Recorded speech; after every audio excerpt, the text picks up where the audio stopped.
Ayon sa mga salaysay ng ating mga ninuno, may isang kwento ng isang batang isinilang na may taglay na kapangyarihan at lakas, si Lam-ang. Sa bayang Nalbuan sa La Union, isinilang siya kay Namungan habang ang kanyang amang si Don Juan ay nasa digmaan laban sa mga Igorot. Kakaiba si Lam-ang, pagkapanganak pa lamang ay agad siyang nagsalita. "Ako'y tatawaging Lam-ang, at kapag ako'y lumaki, hahanapin ko ang aking ama." Sa gulang na 9 na buwan, naglakbay siyang mag-isa upang hanapin ang ama.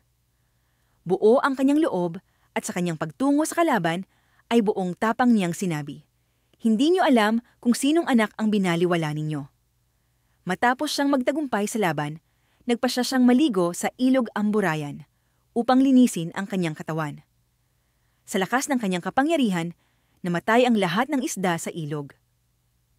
Sa kanyang paglaki, napag-alaman niya ang tungkol sa isang dalagang nagngangalang Ines Canoyan ng Kalanutian. Nagbihis siya ng pinakamagandang kasuotan at dinala ang kanyang mahiwagang tandang at aso. Kakakak! Dumating na ang tagapagmana ng mga bituin!"